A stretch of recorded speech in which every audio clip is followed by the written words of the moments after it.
Dear ISS online audience, my name is Xiuming from Harbin, China. Today, the title of my report is Study on Thermal Damage of Large Span Axial Structure based on Thermomechanical Coupling. Harbin is in the northeast of China and is almost at the same latitude with London. Compared with London, Harbin is colder in winter. The average temperature in January is below -30 degrees. Therefore, Harbin is often called the Ice City, and is famous for its ice and snow buildings. In recent years, a novel ice shell with inflatable formwork and pulp fiber reinforced ice spraying method has become popular. We have constructed many complex-shaped ice shells in Harbin in the past 5 years, but the structural safety of ice shells is hard to effectively evaluate. Compared with conventional building materials such as concrete and steel, ice materials have significant temperature sensitivity. Temperature is a crucial factor affecting the structural performance of ice shells. The ice shell is affected by complex temperature conditions. The heat sources causing temperature changes mainly include solar radiation, convection heat transfer, and long-wave radiation. Human body and other heat sources are not considered in this paper. So that we present an analysis framework to investigate the thermal effect of the ice shell. And the framework can be divided into two sub-steps. Step 1 is analysis of the non-uniform temperature field of the ice shell. Step 2 presents the thermal damage assessment method. The temperature field obtained in step 1 is imported into the mechanical field of the ice shell. Subsequently, the structural performance of the ice shell can be evaluated. Step 1. Temperature field analysis. The dynamic solar vector can be determined by two basic parameters of time and geographic altitude. A fast spatial shadow adjustment method is proposed in this paper to realize the calculation of the solar radiation QS at each node of the ice shell. In addition, air convection heat transfer QC and effective long-wave radiation QS are all related to the ambient temperature. In order to better reflect the asymmetry of the ambient temperature, we adopt a linear combination of two sine functions to simulate the daily variation of the ambient temperature. The total transient heat flux of the ice shell is the sum of the above three items. Subsequently, the transient heat flux is introduced into the thermodynamic equation to obtain the non-uniform temperature field of the ice shell. The key work in step 2 is to establish a constitutive model of fiber reinforced ice. Based on damage mechanics, a thermal damage model for PFI is presented, which provides a basis for structure performance assessment of ice structures. The damage model consists of two parts, theory-elastic model and damage evolution. Regardless of the time creep effect, the pulp fiber reinforced ice can be regarded as an isotropic elastic material in the earlier stage of loading. The mechanical parameters of the PFI and the different temperature are tested. Meanwhile, considering the thermal expansion effect of the ice material, the generalized Hooke equation is introduced to obtain the stereoelastic constitutive model for the PFI. The equivalent string considering tension and compression anisotropy is used as the damage criterion. When the equivalent string is greater than the initial damage string, the material is damaged, and the damage factor D is greater than 0. Subsequently, the linear soft-tuning is introduced to simulate the process from damage to fracture of the PFRI. G-fracture criterion is selected.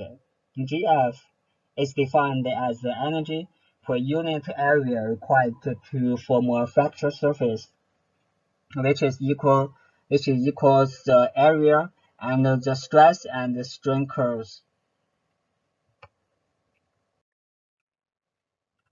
Fracture energy of ice material is measured by bending test. The fracture energy of 2% PFRI is about 15 times higher than that of plain ice. And this indicates that the addition of the pipe fiber not only improves the strength of the plain ice material, but also greatly enhances the ductility of ice material. In summary, analysis program based on solid and shear element is compiled, and the accuracy of the damage model established in this paper is verified by 4-point bending test of 1 meter ice beam. The non-uniform temperature field and thermal damage are investigated based on the actual ice shear named Ice Dreamland, which is built in Harbin in the winter of 2020. The maximum span of the ice shear is about 30 meters, and the height is about 12.7 meters. The ice shear started construction on December 13 and accomplished on December 25. The analysis time is taken as January 14, 2021, and the geography information and the environmental conditions of the ice shear are determined based on actual meteorological data. The door of the ice shear is located in 60 degrees east of north, and other analysis parameters are not considered in detail. Please check the paper. The left picture shows the transient temperature field on the outer surface of ice shear due to the dynamic solar radiation.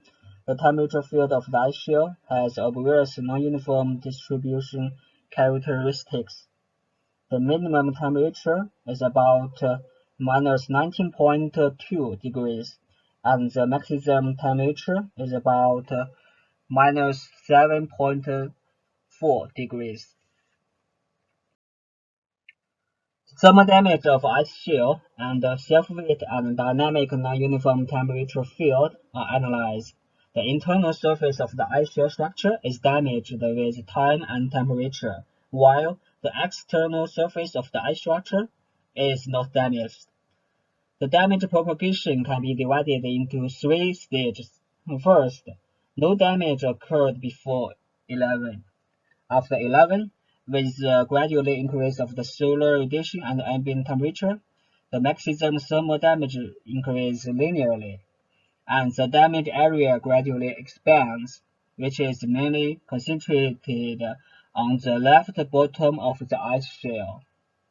The thermal damage reached the peak at 17, which is about 0.3, indicating that a certain amount of micro quakes would be generated, but the damage factor is less than 1. That means no penetrating quake occurs in ice shear. And as time goes by, the solar radiation generally disappeared, and the thermal damage no longer increases, and the damaged region does not expand. In reality, the actual ice shear is found to have some vertical microquakes on the left side of the ice shears, which can strongly prove the accuracy and rationality of the simulation result. The left picture shows the damage distribution of the ice shear under the action of self-weight and non-uniform temperature for 2 days. The bottom area of the ice shear suffered major materials on the first day, and the thermal damage of the ice shear does not propagate significantly on the second day. It emphasizes that the microquakes induced by the thermal damage is not an entirely bad thing for ice shear, which can effectively release the non-uniform thermal stress inside the ice shear structure. And finally, I will give some conclusions. And a thermocouple analysis framework for the thermal damage of the ice shear is presented, and the non-uniform temperature field and thermal damage characteristics of an actual ice shear are studied. And there are still some limitations worth further study. The established dynamic model is only applicable to short-term loads. Thermoviscoelastic theory can be introduced to evaluate the structure performance and long-term load actions, and the effect of the internal heat sources such as human body style on the thermal damage of the ice structure should also be considered later. Finally, I would like to end my report, and thank you very much for your listening.